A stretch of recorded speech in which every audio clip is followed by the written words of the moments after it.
The final villain in One Piece is finally revealed, and it is global warming. Yes, that's what Vegapunk actually said on his incredible grand message, and that's what we'll be talking about in this video.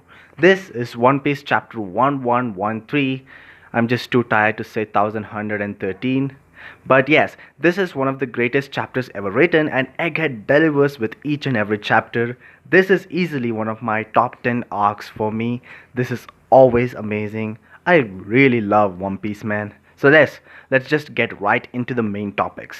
Before we get on to the really high hype moments, we really need to talk about other things first. The first thing we need to talk about is the huge amount of cameos that we see in this chapter. So let's just go through it one by one. The first one is Kaya. We see Kaya and the three little kids from Usopp's syrup village, and also we have Mary there. It's always great to see Kaya, and she looks like an actual doctor. She looks more confident, her expressions are different. She doesn't look like the weak Kaya that we saw during the beginning of One Piece. Also very minute detail that I did see, and it is the transponder snail having this little cute going Mary thing going on with it. I just thought it was cute. We also catch up with another character that we haven't seen in a while, and that is Crocus and Laboon.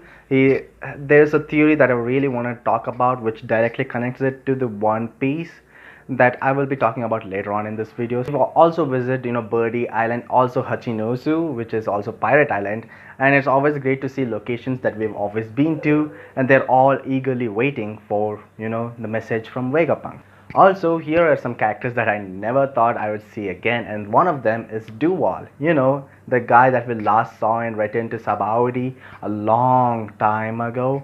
So yes, finally seeing him again, and he's in perfect shape, and he knows that the Straw Hats are there. He just brings up, very important questions that we actually never thought about.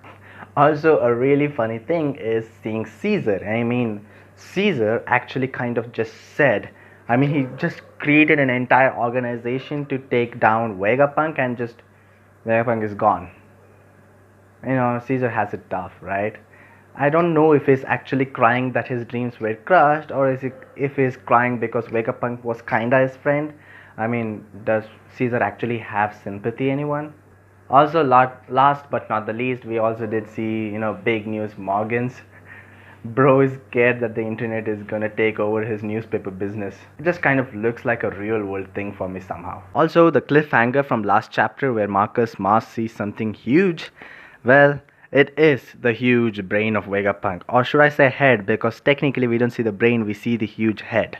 I don't understand how people strayed away from it, because most of them guessed it is Vegapunk's brain, but somehow there was this random group of people who told that this might be a clone of Rocksteady Zebek. Seriously, guys, that doesn't look probable at all. It is still better than people thinking Sogeking appeared out of nowhere. Sogeking only comes when the crisis is high. This is not a crisis. Usopp can handle this. Also, another W movement is Marcus actually destroying the transponder snail, and the message doesn't stop. It's actually still continuing, and Marcus just, flies out in a fit of rage. It's always funny to see that, because, come on. We always knew this was happening. Vegapunk is called the smartest person in the world, dude. This was coming. Also, very interesting thing that I did find out is something that everyone has been suspecting all along. It is that the five elders have some kind of telepathy going on, because the moment Marcus notices that, he telepathically talks to the other five elders, and all of them talk back, and all of them just fill in the details of everything else, which is really weird. I guess it makes sense somehow also. The other four elders were in the room when Saint Saturn was finding out stuff, and somehow all four of them knew what was happening there. So basically, Saint Saturn was telepathically informing them about everything that's happening on Egghead, maybe? I don't know, man. But it is cool though. What are these five elders? Also, Sanji fans rejoice because Sanji's stocks are high again, because he just kicks Samurai Gandhi in the face. And I'm an Indian, and I just don't know how to react to seeing some French dude kicking our father of the nation. But it is in this panel that I discovered that Ethan Bear and Venus Jiro is basically huge. I actually thought for some reason that he is human sized. even though he literally was depicted to be gigantic. But yeah, Ethan Berin definitely felt that pain in my eyes, and he also turns into this, full on dead horse mode and even bites Sanji. But Sanji's Germa genetics kicks in right in the time to save him, I guess. Only one thing to say to you, Samurai Gandhi. He ain't food for you to bite. He's the cook. That sounded way too cool in my mind. I don't know why I said that. Just forget it. Also, I am really happy that Frankie is back up right now. And also, we have Omo and Kashi coming in clutch. I really love them both too. I didn't actually realize they were Omo and Kashi until someone actually mentioned it was Kashi. Also, another doubly moment is Bonnie, just jumping in and just giving herself a distorted future where she is a giant and she just turns giant and everyone is looking up to her, which is amazing. I really want her to join the crew for some reason. I don't know if Oda is going to grant my wish. Also, what the hell is that angle, Oda? She's 12. But my favorite part of the chapter is easily the ones where Saint Saturn and the rest of the crew interact. It's still one of my favorite panels of all time. I don't know why. It's just this Saint Saturn attacking, trying to kill Robin. Maybe, I don't know. I don't even know if he actually cares about them. He just wants to pass. But looking at, Soul King Brook, ice just flowing out of his sword, Nami using that. Zeus is outside and he's trying to help them. Nami is the first one to actually rush to Robin and save her. Chopper is on guard point and taking the full hit of that huge spider leg. Usopp taking his sniping skills. I mean, Saint Saturn doesn't stand a chance. He's against God Usopp. He's just one of the elders. He's a god.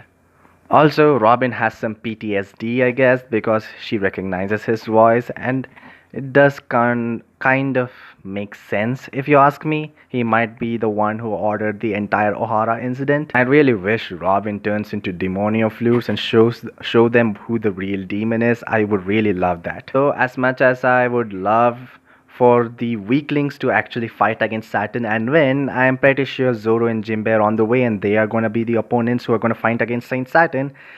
I really don't want that to happen. I mean, it's cliche. We know Oda. That is probably the same thing that's going to happen.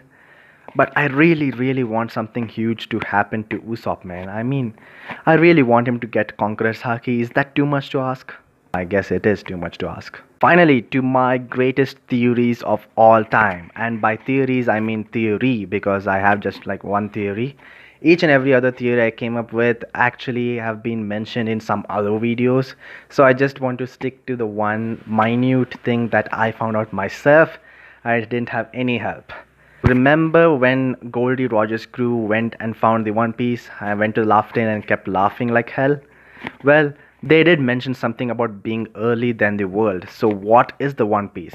Well, according to my theory, One Piece is something that's going to help them against water. So what exactly is this funny thing that's going to help them against this rising ocean levels?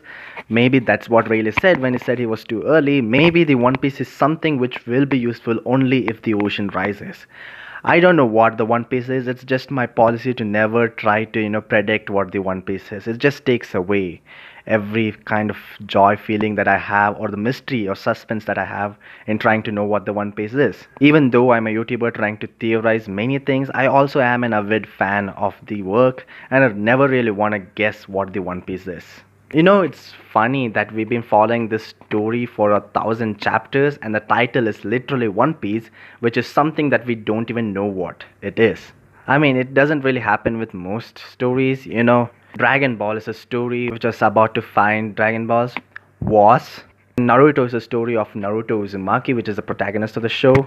Bleach is I still don't know why it's called Bleach. So it's really funny in my opinion. One Piece is going as strong as possible and I really want it to hit all the marks when it ends.